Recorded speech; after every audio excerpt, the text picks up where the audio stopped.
We're back for another round of how to learn songs quickly for drummers. This time it's Wild Side by Motley Crue. Now, this song is a perfect example of a tune that's deceptively difficult to learn. The guitar riff is 10 beats long. The chorus finishes differently every time. It's one of those tunes where if you have a kind of contempt for it, if you think, oh, I'm better than that song, I know that song, I got it, no problem. No, with that kind of attitude, you're going to fall on your face. You have to respect the arrangement and the parts. And if you watch me chart this out, you're going to realize there is a couple of tricky places where the band could totally train wreck if people aren't paying attention. So I'm going to chart this out in real time. You guys are going to watch.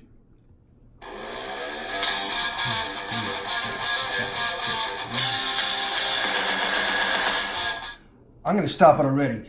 This song, it begins with what I call the alternating 6/4-4/4 guitar riff. That riff itself is 10 beats long. This is something that a lot of people won't recognize, so I'm going to start it out 6/4. It's got that cymbal choke right at the beginning. I usually do this type of accent for cymbal choke, but it's 6/4, and we don't necessarily have to write out every one of these fills. This is especially for somebody that knows the fills. It's just the structure of the song that gets very confusing. So it's going to be 6/4, and then we've got 4/4 with those hits. Ba, ba, ba. So it's going to look like this with the crashes. And then there's that fill of 16th notes on the snare, but for now I'm just going to do this. I know what the fill is. It's just getting everything in its right place. So 6/4-4/4. Let's start that over again and let's continue listening. 2, 3, 4, 5, 6. 3, 4. Again. So it does the same thing again. There's just that extra fill. But what I'm going to do, since I know the fills, I'm just going to write out 6/4 again, like this. And we don't have to write all these rests, but I'm doing it for now. And it's going to be these same hits. It's a little sloppy, but for now, it's okay. Same hits. You got this fill. And then it goes into the actual groove section, which still is the alternating 6/4-4/4. Backing up just a little. 2, 3, 4, 5, 6. 1, 2, 3, 4. 1, 2, 3, 4, 5, 6. 1, 2, 3, 4. So what I did there, all I did was write the numbers down. And I'm going to write this over it. Groove, meaning the groove, the actual groove for the intro starts there. These are all the hits. But once we get into this section, we're grooving with the alternating 6 and 4. Let's back up just a little. 3, 4, 5, 6. 1, 2, 3, 4, 1, 2. See, now that's 2 bars of 4/4. We're just grooving. We can do this for now. It's 4 on the floor, which means bass drum on all 4 quarter notes. 4 on the floor. Snares on 2 and 4. 2 bars of that. I'm not bothering to write all the hi-hat notes down. 2 bars of that, and we were just about to start the verse. 2, 3, 4, 2, 2, 3. Verse. 2, 3, 4, 5, 6, 7, 8. Okay, so it's 7 bars, and then on bar 8, you've got that stop, and I'm just going to do it like this. Keeping time with the kick snare pattern of 4 on the floor, and it stops on beat 3, rest on bar 4. And then right after that, we go right back into this 6/4-4/4, I believe. 1, 2, 3. 2, 3, 4, 5, 6. 1, 2. It's a chorus. 1, 2, 3, 4, 5, 6. 1, 2, 3, 4, 1. So for that chorus, I'm just going to do this again. 6, 4, 4, 4. Same exact groove, that 4 on the floor beat, but played with these alternating bars. And that's the first chorus. Simple as that. Rewinding just a tiny bit. 2, 3, 4, groove. 2.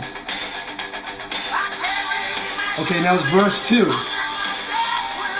3, 4, 5, 6, 7, 8, 2, 3, 4. So again, 7 bars, and on bar 8, you've got that stop on beat 3 right here. But then you've got the floor tom, the high tom, whatever that is, rack tom, floor tom, and bass drum all together for a big pickup on beat 4. That's pretty important. And now we're going into chorus 2 from there. 2, 3, 4. Chorus. 3, 4, 5, 6. 1, 2, 3, 4. 1, 2, 3, 4, 5, 6. 1, 2, 3, 4. Okay, it's the same as chorus 1, except for there is one extra bar of 4, 4. Let's copy what was written in chorus 1. There was this one extra bar, and it copies what that last bar does, which is the accents, the ba, ba, ba. So I'm going to write out those accents. Just like that. I'm not getting the snare drum in there. All I need to know is that those accents are coming up. It's da, da, da, da, blackum. You got that little fill. I'm just writing this in to fill the space, keeping time. I'm going to rewind just a tiny bit. 3, 4, 1, 2, 3, tick-a-bucket. Okay, so from there, it comes out of the chorus. We got a downbeat into this next section that's going to set up the swing. 1, 2, 3, 4, do da da da da da da. You got the fill. Actually, let me erase that. There is a bass drum there. Now, this is a triplet technically. We didn't even get that far. Let's give it a listen. 1, 2, 3. Okay, so do da da da da da da. That's a pretty important fill. I'll write that one out. That could be a flam, that first snare note. But let's just write it like this for now. Da, da, da.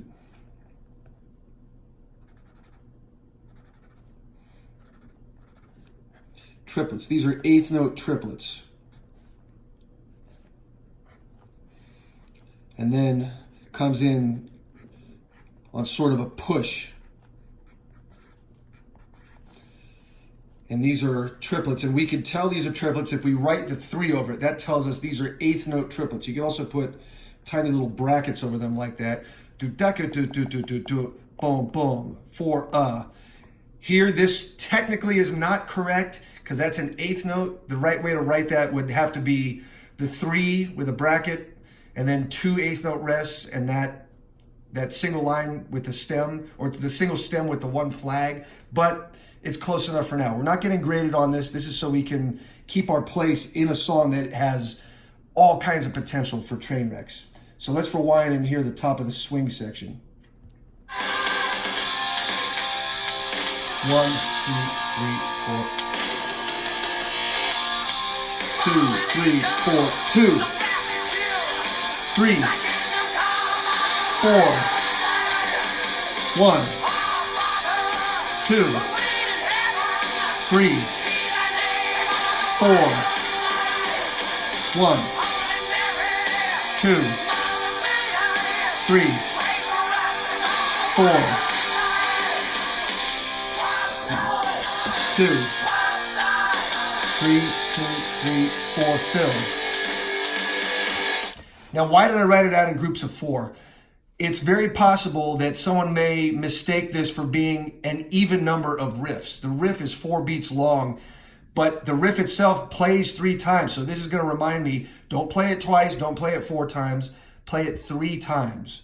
So coming out of this, we've got that final triplet that leads us into the 2-bar thing that's going to set us up back into straight 16th note time.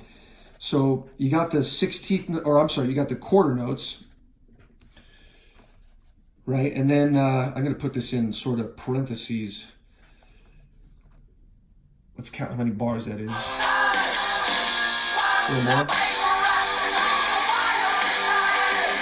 1, 2, 3, 2, 2, 3, 4, 3. Okay, so actually, there's one right here as well. Again, parentheses. This is all shortcuts. And then on beat bar 3, we've got straight quarter notes, and then that big fill. But I'm not going to bother to write that. I know what the fill is. This is all assuming that you know this song, you've heard it for 20, 30 years. It's just about learning the structure. So we're coming back into straight time. 1, 2, 3, 4, fill. 3, 4, 5, 6. 1, 2, 3, 4. 1. 1. That's got a big fill right there. So I'm going to say that. I'm going to draw a little arrow. That's a fill that non-drummers in the audience are going to be air drumming. So let's rewind just a tiny bit. Fill. 3, 4, 1. 4, 5, 6. 1, 2, 3, 4, 1. Same deal. 1, 2, 3, 4. Now we're grooving again in 4, 4. 2 bars. Now we're into the verse. Verse 3. 4, 2, 3, 5, 6, 7, 8. So that's a fill in bar 8. The whole thing actually is a fill, the entire bar. It's just you hear that tom fill on beats 3 and 4. A little bit of a shortcut. I'm not including the little sort of 3-stroke rough that starts that off, but I might as well write out that whole fill using the 2 floor toms, the 16 and the 18, I would assume. Pretty important fill. I felt like writing that one out. Now this goes into the chorus. Chorus. This is chorus 3. 5, 2, 3, 4, 6, 2, 3. You know what? I screwed that up. I counted that wrong. This is a chorus that's got the 6-4-4-4 alternating thing. My mistake. 1, 2, 3, 4, 5, 6. 1, 2, 3, 4. 1, 2, 3, 4, 5, 6. Okay, that's our chorus. Now we've got another groove section after that that is the same deal. The alternating 6 and 4. That one's important. You can get lost in that if you're not paying attention. It's going to be groove. I'm going to call it groove heavy, just to differentiate it from the other groove sections. They're all similar. They're all those alternating bars, but for whatever reason, I want to call it something different so I know where I'm at. 2, 3, 4, groove. 2, 3, 4, 5, 6. 1, 2, 3, 4. 1, 2, 3, 4, 5, 6.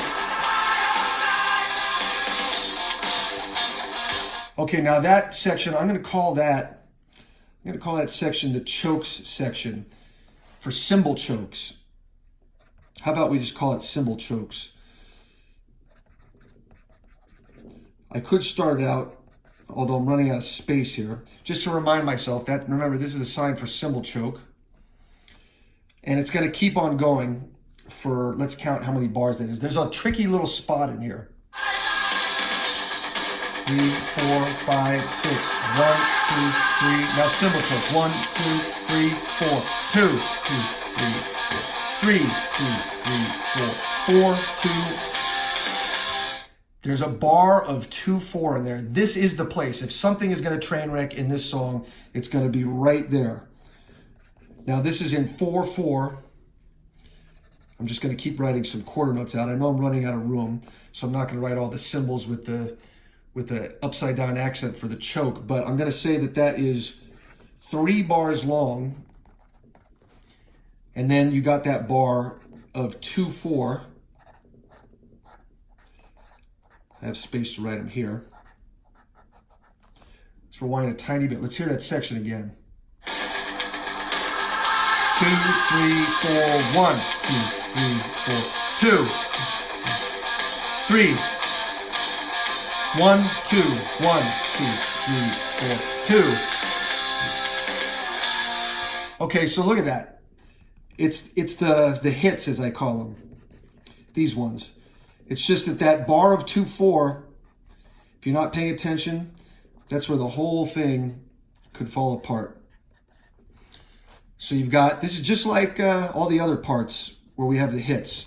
It sets us up to go into swing time. Let's do that one more time.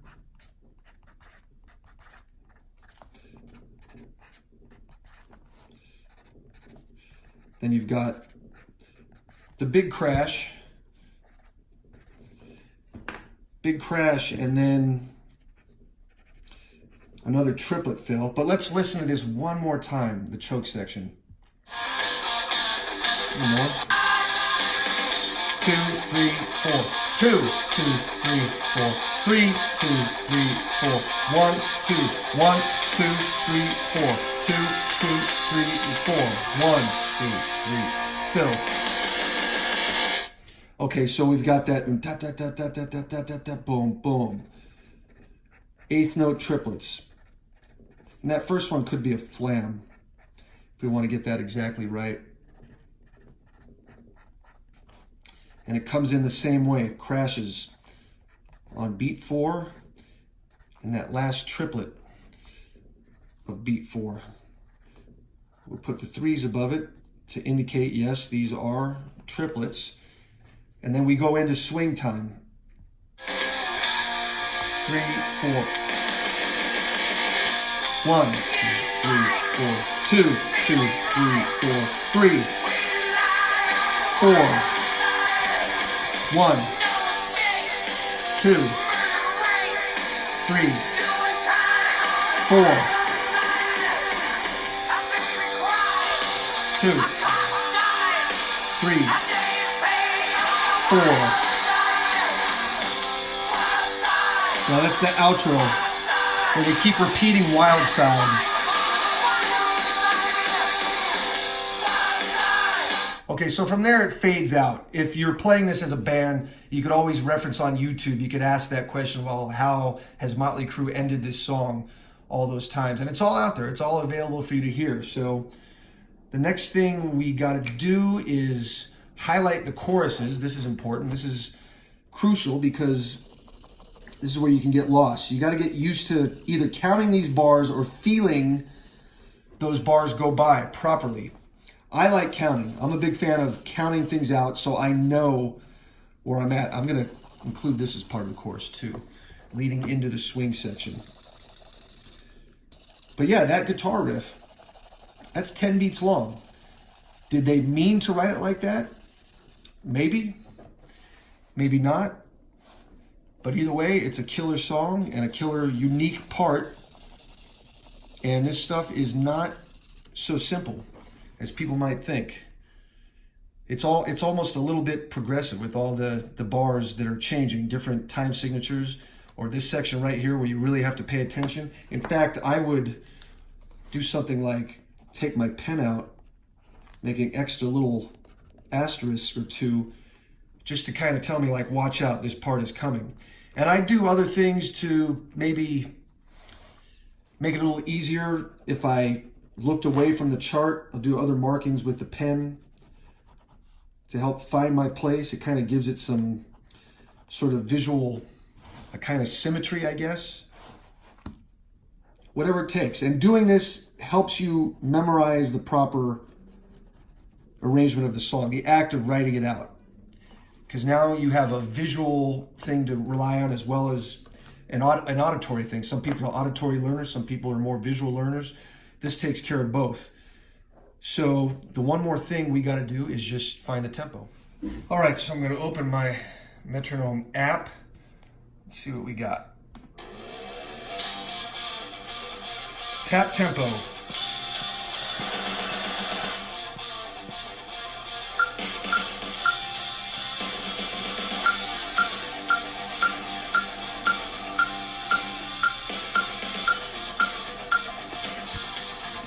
I think this one was done, recorded with a click track at 115 BPM. So I'm going to put that in the top left-hand corner. And you could at least start it with that. Remember, like I've said before, the iPad is great. You get a nice big start or stop button. So that's it. Motley Crue Wild Side. You're ready to go. You're ready to play this song.